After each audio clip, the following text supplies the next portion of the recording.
आज हम एक ऐसी राजकुमारी की कहानी जानेंगे जिसे जन्म के साथ ही अभागिनी का नाम दे दिया गया। चलिए देखते हैं कि कैसे उसने अपनी किस्मत को न सिर्फ बदला बल्कि उसकी परिभाषा ही बदल के रख दी। सोचिए, ये नाम उसे किसी और ने नहीं बल्कि उसके अपने पिता एक राजा ने दिया। और बस इसी एक लाइन ने उसकी मुश्किलों से भरी जिंदगी की शुरुआत की, पर साथ ही एक बहुत बड़े बदलाव की नींव भी रखी। कहानी शुरू होती है मगधपुर के एक बहुत ही खुशहाल राज्य से, जहां राजा मानसिंह और रानी देविका के घर एक बेटी का जन्म हुआ। पर यह खुशी ज्यादा देर टिक नहीं पाई, क्योंकि जन्म देने के कुछ ही पलों बाद रानी की मौत हो गई। राजा का प्यार दुख में ऐसा डूबा कि वो सीधे सीधे नफरत में बदल गया। उन्होंने उस नवजात बच्ची को ही अपनी रानी की मौत का जिम्मेदार मान लिया और उसे मारने का हुक्म दे दिया। बस एक वफादार दासी थी, कलावती, जिसकी हिम्मत की वजह से उस बच्ची की जान तो बच गई, लेकिन राजा ने उसे अपनी नजरों से हमेशा के लिए दूर कर दिया और उसे जीने के लिए मिला सिर्फ तिरस्कार और गुमनामी का जीवन। कुछ साल बाद जब राजा ने दूसरी शादी की तो घर में एक और बेटी आई, सौभागी। और यहीं से इन दोनों राजकुमारियों की दुनिया में जमीन आसमान का फर्क साफ दिखने लगा। एक तरफ सौभागी थी जो सोने चांदी में खेलती थी, और दूसरी तरफ अभागिनी जो अपने ही घर में एक नौकरानी जैसी जिंदगी जी रही थी। तो जब अभागिनी बड़ी हुई तो राजा ने उसका भविष्य संवारने के बजाय एक ऐसा क्रूर कदम उठाया जो उसके दुर्भाग्य पर, कह सकते हैं, आखिरी मोहर लगा दे। राजा ने अपनी दूसरी पत्नी के कहने पर अपने मंत्रियों को एक बहुत ही अजीब और क्रूर हुक्म दिया। उन्होंने कहा, मेरी पहली बेटी के लिए इस राज्य का सबसे बदनसीब दूल्हा खोज कर लाओ।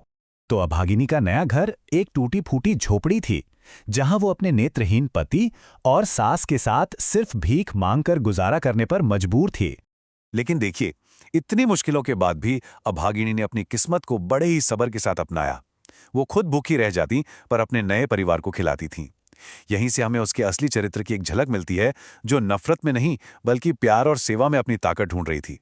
और फिर अपनी जिंदगी चलाने की एक छोटी सी कोशिश ने उसकी पूरी दुनिया ही बदल दी। संत कबीर के ये शब्द अभागिनी के दिल में उतर गए। उसे लगा जैसे उससे वो शांति मिल गई है जो उसे बड़े बड़े महलों में भी कभी नसीब नहीं हुई थी। वो हर रोज उनके उपदेश सुनने जाने लगी। तो एक दिन संत कबीर ने सोचा कि अपनी इस नई भक्त के दिल की सच्चाई को परखा जाए, और इसके लिए उन्होंने एक भूखे यात्री का रूप लिया।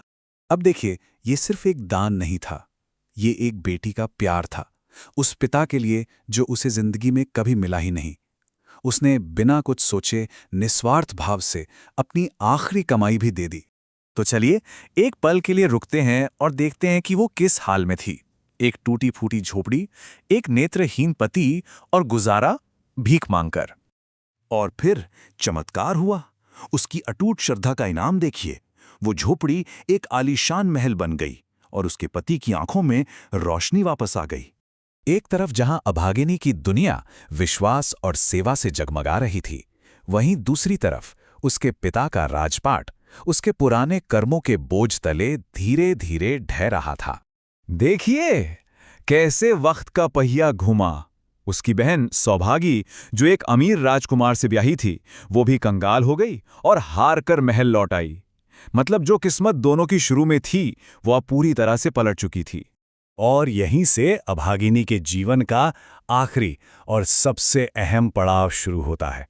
अब वो सिर्फ एक सर्वाइवर नहीं थी, वो एक आध्यात्मिक मार्गदर्शक, एक गुरु बन चुकी थी। तो जब सौभागिनी ने मदद मांगी तो अभागिनी ने उसे पैसे नहीं दिए। उसने उसे अपनी असली दौलत का राज बताया, वो रास्ता जिस पर चलकर उसे ये सब मिला था। यहां वो एक अमीर बहन नहीं बल्कि एक गुरु के रूप में बात कर रही थी। और उसकी इसी समझदारी ने उसके पूरे परिवार को बचा लिया। राजा को अपनी गलती का एहसास हुआ। सौभागी ने भी अपनी बहन का रास्ता अपनाया और अपनी खोई हुई खुशहाली वापस पा ली। आखिर में यह साबित हो गया कि अभागिनी कोई श्राप नहीं बल्कि एक ऐसा वरदान थी जिसे उसका परिवार कभी समझ ही नहीं पाया। तो अंत में उसने सिर्फ अपने नाम को झुठलाया नहीं बल्कि भाग्यशाली होने का मतलब ही बदल दिया। तो ये कहानी हमें सोचने पर मजबूर करती है कि असली भाग्य क्या है। क्या वो जो हमें जन्म से मिलता है, या वो जिसे हम अपने अंदर अपने कर्मों और विश्वास से खुद बनाते हैं।